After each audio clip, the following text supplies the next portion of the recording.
Hi, my name is Rebecca McCarthy, and I am going to be your professor for this class, Arts and Humanities, 20th Century and Beyond. And I'm very, very excited to have you here and to have you in our class. It's going to be such a fun class because the studies of the humanities and arts is just a really wonderful topic.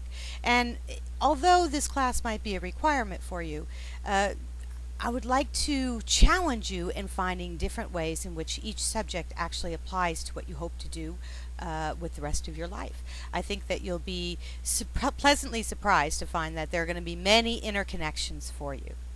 Now, to introduce the topic for this week, I'd like to challenge you also to understand humanities and the idea of humanities in a very wide scope. Humanities is basically what makes us human. What all the different arts, the thoughts, the sciences, the philosophies, the history, everything that comes together to make a human human. And that's basically what we're going to be studying. One of the things that we're going to look at this week, though, is this idea of beauty. What is beauty?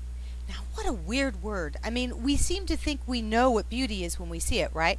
We see a beautiful woman on a magazine, we go, ah, God, that woman's beautiful, right? And we even pretend that we forget that there has been airbrushing involved and touch-ups involved, but we know beauty when we see it, right?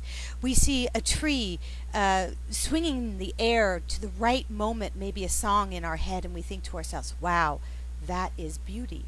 But beauty itself is a weird word because you can't really pin it down with an exact definition.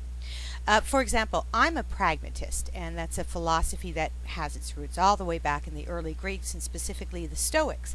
And the Stoics believed that we had to find our ideas and our concepts and even beauty in everyday life, from a local level, but certainly from an everyday life.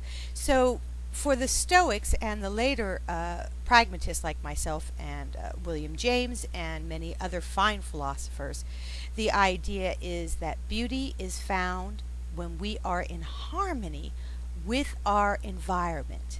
Now that's a strange idea. What does that mean? Have you ever been in a car and there's a song playing that you really, really like, and you're looking out the window and your mind is wandering a little bit, and all of a sudden you notice things seem to be in sync with the song and in sync with how you feel at the same time, and everything in that energy, that moment feels perfect and right? For pragmatists, that would be beauty. Beauty might show up in writing on a side of a public building, in a picture that we see in the clouds, in a cup sitting in our kitchen.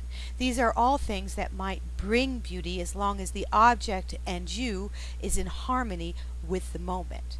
Now, there are other philosophers, such as Immanuel Kant, who saw beauty a little bit differently.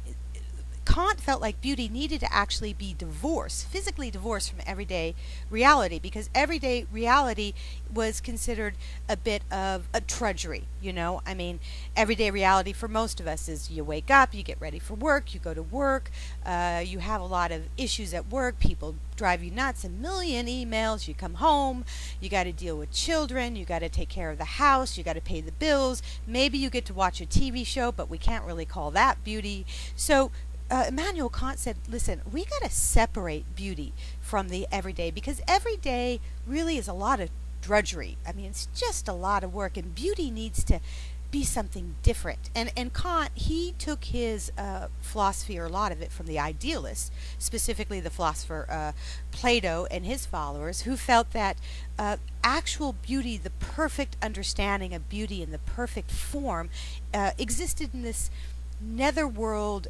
divorced from our world specifically, and that we strive to this idea of beauty, but we rarely touch it. We rarely even create it. That even our pictures here is nothing but mere illusions or shadows of what constitutes real beauty. So, like, for example, the Mona Lisa, although a really good piece of art, is divorced a few levels from absolute beauty, because it's just merely a copy of the perfect Mona Lisa somewhere in this heavenly sphere. So Kant felt like real beauty needed to actually be divorced from everyday life. But how do you feel about this? I mean, Do you feel that beauty, or what we see as real beauty, has to be something so special, so different, that it is divorced from everyday life? Or do you associate beauty with everyday life? Or do you associate beauty with a specific aesthetic nature of what you think beauty should be? Is it about the balance of all things? For example, in a picture, I want you to think on that this week, because that's one of the main things we're going to be discussing. And you might find that finding your definition of beauty is not nearly as easy as you might have thought in the beginning. Anyways, I wanted to give you the introduction to our first unit, and I am so excited to meet everybody, and I will see you on the discussion boards. Thanks a lot. Bye-bye.